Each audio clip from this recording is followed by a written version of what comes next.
Yo, guys!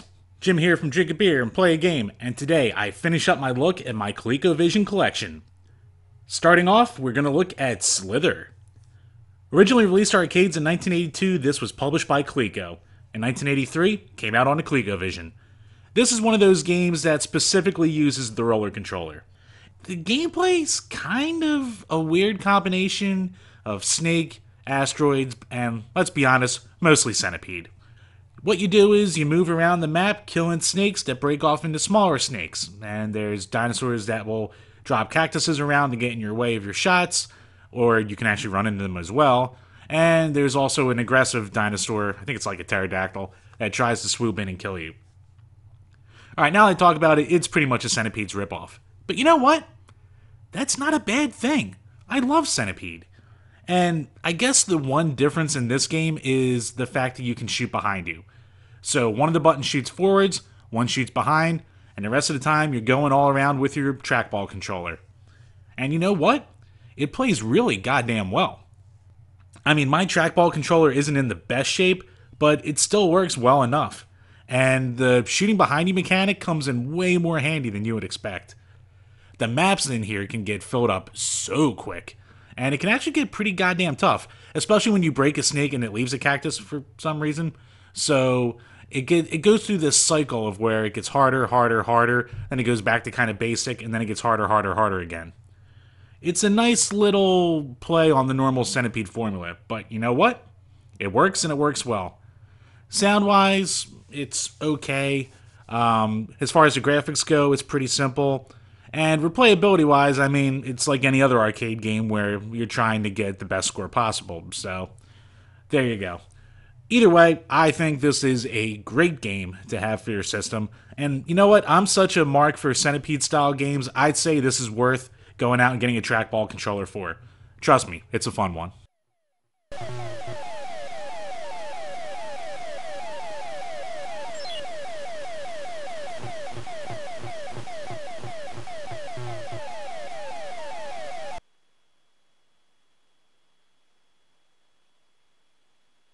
So the next game up is Smurf Rescue in Gargamel's Castle.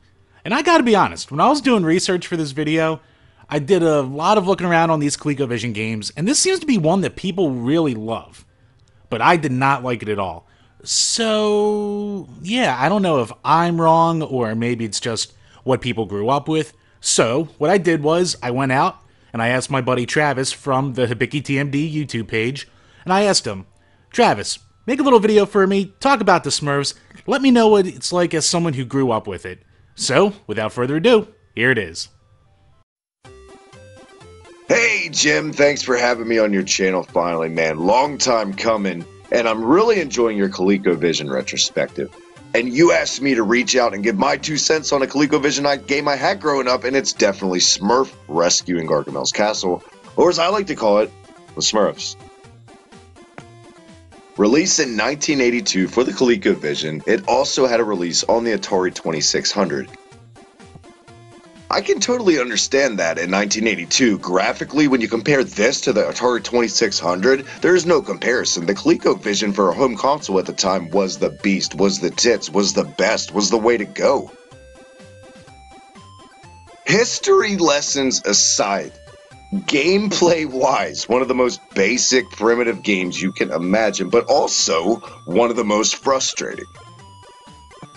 Until you get those jumps masterfully down to a science, anything, and I mean anything, and I'm talking bats, rocks, oxygen, grass can kill you in this game, and don't get me started on the hurdles, those goddamn hurdles.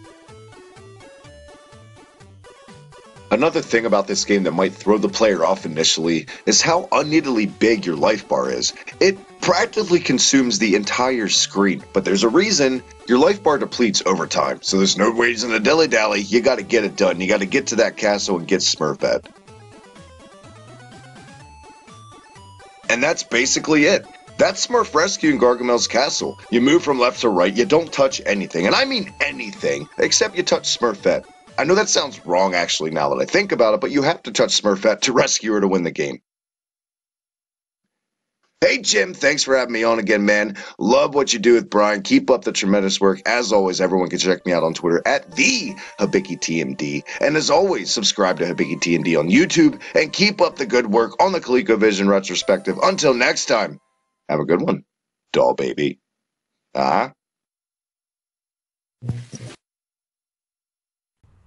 Thanks, buddy.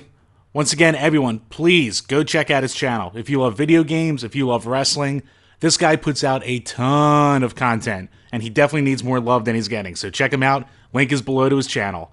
Anyway, I gotta say, I agree with what he said. It's definitely a frustrating game, and one thing he left out is, for a controller with 14 buttons on it, how does a platformer use none of them? To do the essential double jump, the most important move to actually beat the game, you have to master this weird double up push on the control stick, and it's just awful. So, controls are delayed, it's surprisingly simple, but also surprisingly rough. I don't know, I just didn't like this one. Maybe if you like the Smurfs a lot, go get it, but for me, this is definitely a pass.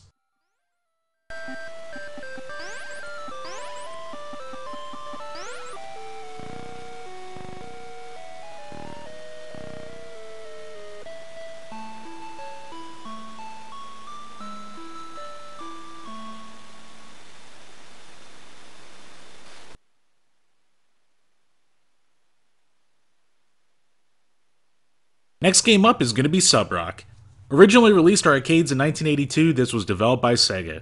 This is actually the first arcade game to give the player a stereoscopic vision for the gameplay. The ColecoVision is the only home port. Basically, in this version of the game, the player controls a reticule and has to shoot enemy ships in both the air and the sea. Also, each level ends with a boss fight. So the enemies in the sea can shoot depth charges up at you, and the airborne ones will shoot missiles. When it comes to graphics, it looks alright. I like the designs on a lot of the ships here. The scrolling, much like in Buck Rogers, can be kind of choppy, but it is cool to see how the ships can get more detailed as they get closer to the player on the screen. So there's kind of a nice scaling going on there. Sound-wise, The only sound in the game really is just your player shooting at the enemies and the enemies shooting at you, and the ambient sounds of the enemies. It's kind of a weak package in that sense. It's not game-breaking or anything, but I wish there is at least something else here. Control-wise, the game actually works pretty well with the ColecoVision controller. I didn't really have any problems with either the fire buttons or the stick itself. Gameplay-wise, I think it's a fun game, and at this point, it's probably my favorite shooter of all the shooters I have on the system. Well, maybe Slither, but that's kind of a different boat. A good thing about the game is you don't necessarily have to shoot the enemy shots in order to protect yourself. You can actually move in and out of the way. So developing your own strategies of how to deal with the enemies is key to survival and getting those high scores. I personally just kind of stick with taking care of all the enemy ships in the sea and kind of avoiding the air as much as I can because they're harder to hit. Even though the enemy boss fights are mainly motherships that are all airborne. But they aren't that bad either. Overall, this is a game that I think is a good addition to any ColecoVision library, and if you can find it for cheap, or maybe just at all, I say pick it up. What the hell, it's Sega. Does Sega do no wrong? Well, back then, no.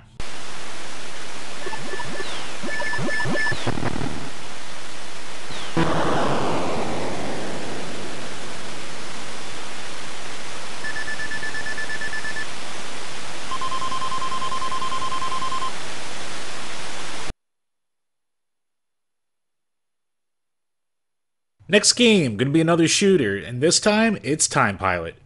This was originally released to arcades in 1982, and it was developed by Konami. The ColecoVision version was in 1983, and it also came out on the 2600 and MSX computers. This was a really popular arcade game at the time, and it's a multi-directional shooter that takes place all through time as you fight off waves of enemies with different aircraft before blowing up a boss ship and going to the next timeline. It's kind of a unique and creative, at least gameplay storyline element.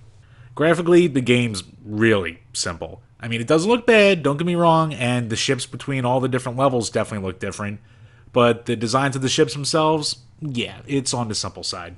When it comes to the sound, you get a little jingle at the start of every level, And then really it's just kind of quiet besides the sounds of you shooting and the ambient sounds of the enemy aircraft. Also, sometimes you get a little sound effect for when there's, say, a person in a parachute that you can save, and when the boss fights happen. Overall, it's not the best sound package in the world. Control-wise, it's okay, but it's kind of a little weird. Because unlike a lot of like moldy plain shooters, the direction you go in on the stick is the direction that your ship will go. It won't fall, say, or orient itself to where the nose of the ship is. So if you're pointed, say, northeast, and you point, say, to the west, it'll just automatically kind of go that way without really going through the full motion. To me, it was weird. Brian was able to adapt to it a lot quicker than I was, so who knows? Maybe I'm just a weirdo when it comes to this. I will say this is a very faithful port, and that's definitely a good thing. And the control scheme that is here works very well with the ColecoVision controller. Like I said, gameplay-wise, you're a ship, you're shooting enemies, and when you kill enough of them, the boss fight comes, you blow up the boss, and you travel to the next timeline. All about getting that high score once again. The scrolling can be a little bit choppy, but it does play well enough. I didn't really have any issues with how it scrolled or the overall flow of the gameplay. Again, I guess I'll say that Brian was a lot better at this than I was, but what are you going to do? Anyway, this is a fun one, and if you're a fan of Time Pilot, this is a great port.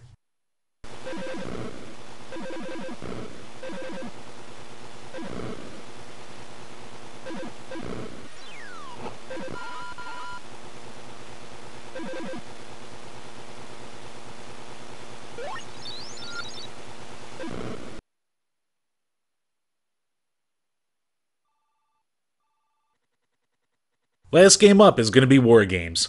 Released in 1984, this was developed by Coleco. It was inspired by the 1983 movie, and it mainly depicts the NORAD scene from it. The goal of the game is to prevent nuclear war by protecting the United States from enough attacks. Failure to do so result in a game over where war happens and the screen goes out and oh my god, we're all gonna fucking die! Whew. Anyway, the game takes between 4 to 8 minutes depending on the difficulty setting. The US is divided up into 6 sections, and it's kind of like Missile Command but on crack, because you have to defend all of the sections from attack by enemy nukes, aircraft, and subs.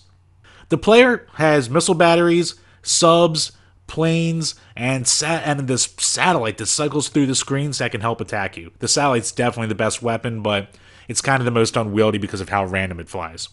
So, it's kind of a really complex strategy game for the time. It can be played without an overlay, but the overlay definitely helps you know what you're doing and how to control it. It uses damn near every button on the keypad, and it doesn't use the action buttons at all. So you use the top 6 buttons to switch between all 6 screens, and you use the bottom buttons to arm your weapons, or maybe you do use the action buttons. So yeah, you arm your weapon, and then you fire the weapons with the action button to try and, you can send a plane to take out planes or missiles, or you can use your submarines to take out other submarines, or you can arm your satellite to shoot this laser array at whatever is around there to try and really clear the screen. Basically, the more stuff that gets destroyed, the closer your DEFCON goes from 6 all the way to 1. And if you're at 1 and you stay there overall for enough time, it's thermonuclear war, game over, world's dead, everyone dies, and it's all your fault. This game is intense as hell. Whether you're playing it on the easiest mode or on the hardest, the only real difference is the speed and the veracity at which you're being attacked. Also, it can change with the gameplay length, but holy crap, you are on the edge of your seat the entire time, frantically trying to go between all the different screens to make sure that you're protecting them and that you're just going to get that one more missile defense to save a city to not lose everything. It's awesome. Graphically, it's really simple because it's just a map with some points on it. So, yeah, I mean, you can tell what are the planes and the submarines and everything like that, but it's not like anything's really that detailed, but it doesn't have to be for a game like this. Sound-wise, it's also simple because you get a jingle when you start the game, and there's a jingle when you either win or lose the game, and besides that, it's kind of quiet outside of the sound of, say, missiles coming in or you arming and firing stuff. So it's kind of, you don't have time to worry about the sound because you're just trying to survive. At first, I really didn't understand this, but once I played around with it for a couple minutes, I got the point of it, and I wound up loving it. The games are short, but again, just so damn intense. And I really do say this is a game that everyone should check out at least once. This game controls fine with the normal controller.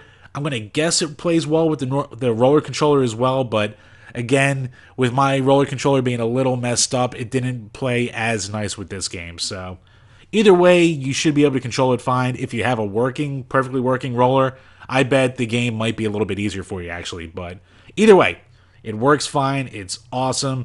It's a very complex and unique game for the time. And I mean, if I had to compare it to anything now, maybe it would be like Plague Inc., but in reverse, because in that you're going all over the world trying to destroy the world, whereas in this game, you're going all over the United States frankly trying to save it while managing all your different screens. It's just awesome.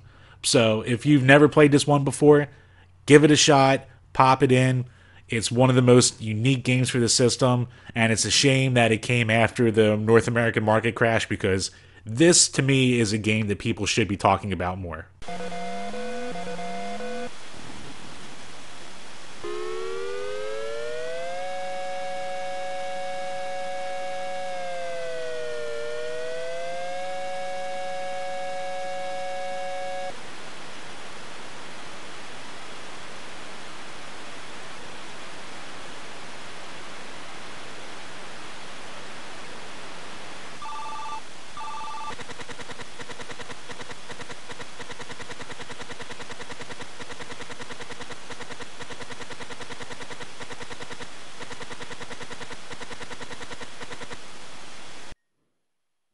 Alright guys, and with that, I am finally done looking at all my ColecoVision games. Overall, I think this is just an awesome system that, in today's day and age, if you talk about pre-NES consoles, for the most part, everyone talks about Atari, and for good reason because it's the most popular, but this is really just graphically such an impressive system, and all the cool little add-ons and the expansion modules and everything like that. If you really start getting into Coleco, it's kind of the gift that keeps on giving, and it even has a really strong, homebrew market to this day. So people are still making things for it, and especially with the expansion module, there's some crazy stuff out there. So do your homework, do your research, look around. If my videos have enticed you at all to get one, check your antique shops and Craigslist. See if you can find a deal for yourself in a nice bundle, because this is definitely a system that should get more love than it does. With that, guys, once again, I want to thank you for taking a look at this console with me. Let me know what your favorite games are or what you thought about the games I talked about in this video. And as always, cheers.